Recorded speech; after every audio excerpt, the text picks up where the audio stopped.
ekuilibrat e njerëzve besimtar, ekuilibrat e njerëzve që kanë një zemër të madhe për gjithësinë, e që luten për gjithë secilin të gjejë rrugën e udhëzimit drejt dashurisë së Allahut subhanahu wa taala.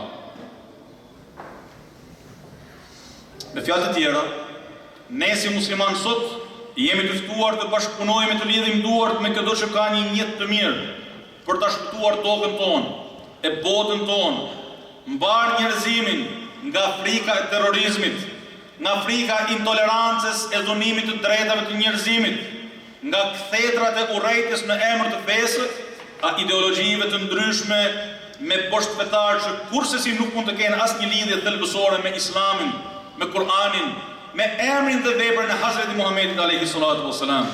Të ishte e kundërta, nuk do dëshmonim mirësjelljen e muslimanëve, shekujt, historia, nuk do ta dëshmonim mirësjelljen e muslimanëve si shfaqje sociale gjithëpërfshirëse gjatë gjithë shekujve të historisë tonë, drejtësinë dhe humanizmin ndaj njëri tjetrit, por edhe ndaj cilit do njeri, sepse njeriu në Islam është i shenjtë, është Khalifetullah, është mëkamësi i Zotit të gjithësisë, më e përsosura e krijesave të Tij.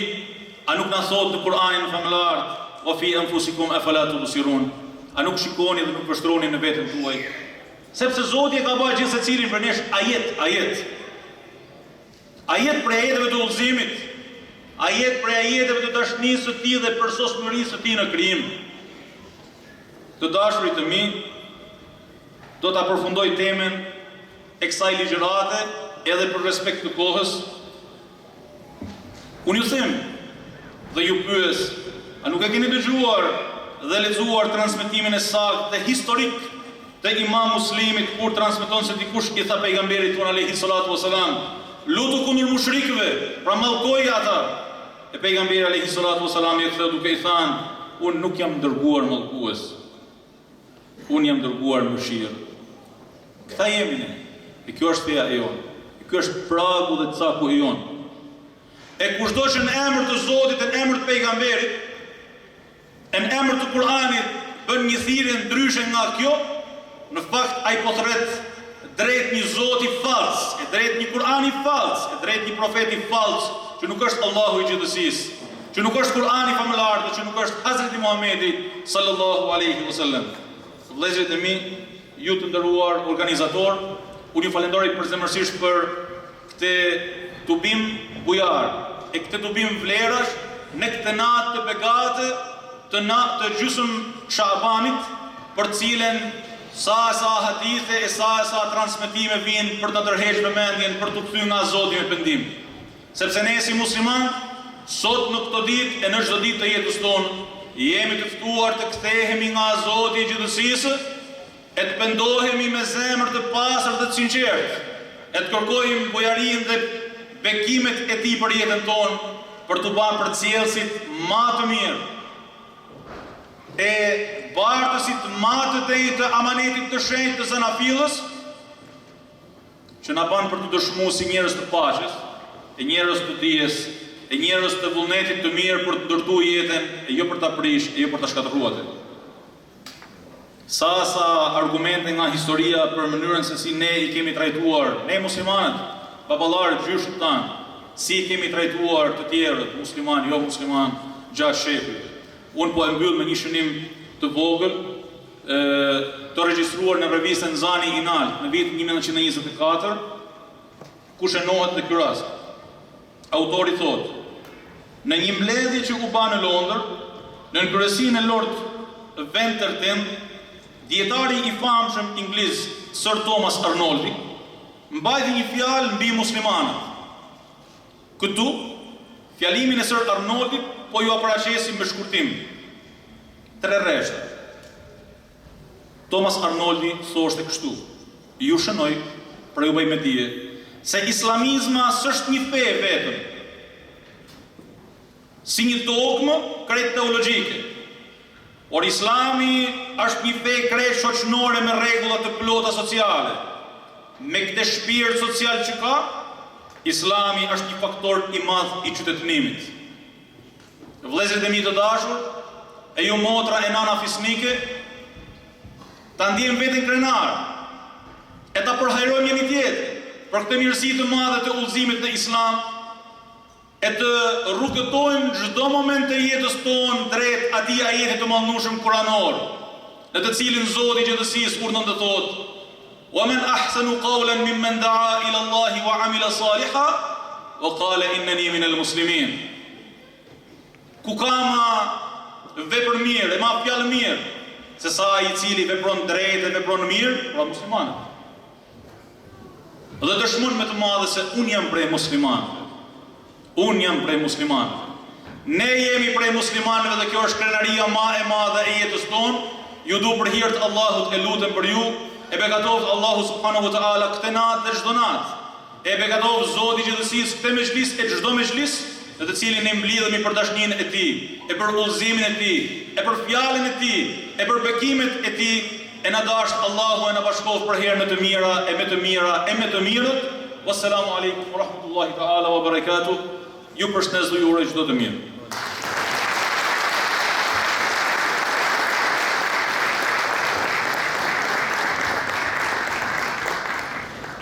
Falenderojmë muftiun e nderuar që me të vërtet, me një bagazh të mbushur për plot, ndoshta nga të gjithë ato që jemi duke përjetuar dhe jemi duke shijuar, me sa duket nuk mbetet tjetër asgjë përpos se ta lusë Allahun xhalla xhelaluhu që muftis t'i jap jetë të gjatë e shëndet, t'i shtoj diturinë dhe t'i jep begati në këtë botë dhe në botën tjetër të ahiret. Të nderuar të pranishëm, gjithashtu në këtë natë të sonshme dhe në këtë natë të bekuar, kemi nderin që në mesin tonë ta kemi artistin e popullit, i cili flet me gjuhën e artit, ju drejtohet kombit të vetë, kudo që janë, ju drejtohet edhe në aspekte fetare, por edhe në ato kombëtar. Kurse duke shfletuar Kur'anin famalar, kemi hasur në të për nda hana në dy pjesë, ku me siguri se do të kemi nderin që ta ndëgjojmë nga misafiri jon, poeti i kombit, Mirush Kabashi. Mirush Kabashi u lind në vitin 1948 në Shkodër. Origjina e tij është nga Gjakova, u rit në Durrës. Është aktor i rreth 100 roleve në teatr dhe filma. Shpesh ka qenë edhe prezantues i aktiviteteve të shumta artistike. Gjithashtu Kabashi është cilësuar si një ndër interpretuesit më të mëdhenj të poezisë në Shqipëri. Ai ka dhënë një kontribut të madh në filmografinë shqiptare, e ndërsa një pjesë të jetës së tij ja kushtuar edhe teatrit me rolet e tij të larmishme brenda dhe jashtë Shqipërisë. Zotëri Kabashi arrit të tubojë një numër të madh të mirënjohjeve, lëvdatave dhe tituj, ku mes tyre në vitin 2004 do merr titullin më të lartë nga presidenti shqiptar, titullin Nderi i Kombit. Ftojmë para jush zotërin Mirush Kabashi.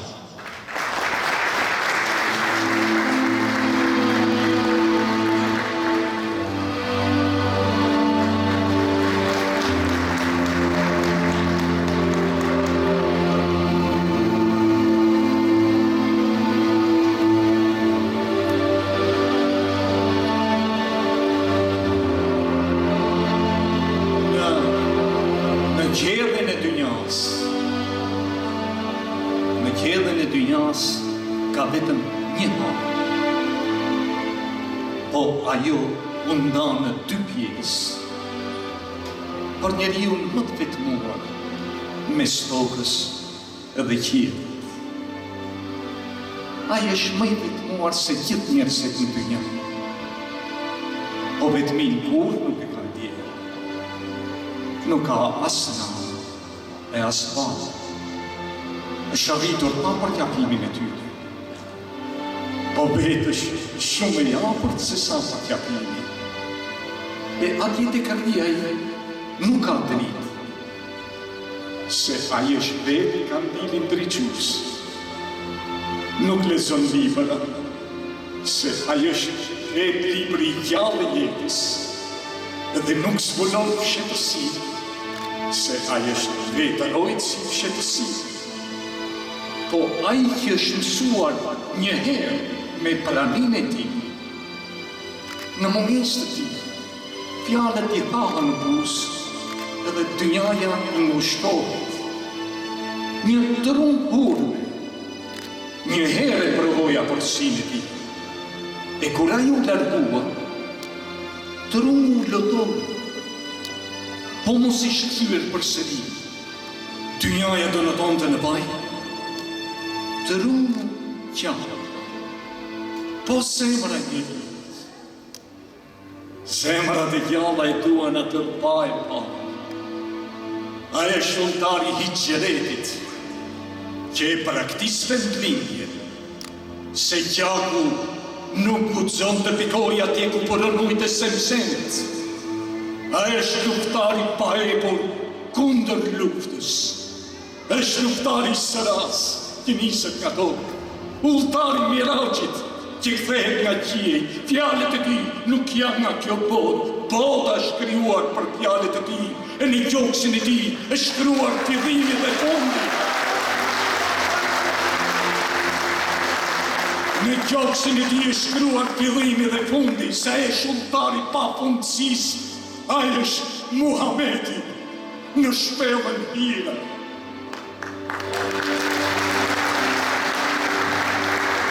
Nëse nuk e doni errësinë, hyni në shpellën e tij.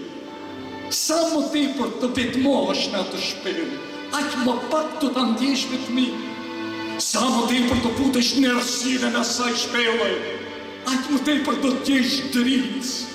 E kur zemra i gjen dritën, e kupton se errësira s'ekziston më. Hyrë në shpellën e Muhamedit. Hyrë në shpellën e Muhamedit edhe një vetë. Futu në hidhen e tij për të kuptuar se vdekja nuk është vetëm ndarje, por dhe takim. Se vetmia nuk është vetëm vetmi, po dhe shoqërim dhe sekundi. Nuk është vetëm fund, por dhe fillim. Kohën nuk mund të ndalësh, por mund të mos e humbasësh. Hyrë në shpellën e Muhamedit, përpara se diellit ketë lindur në perëndim. Hana ndan dy pjesë, kjo është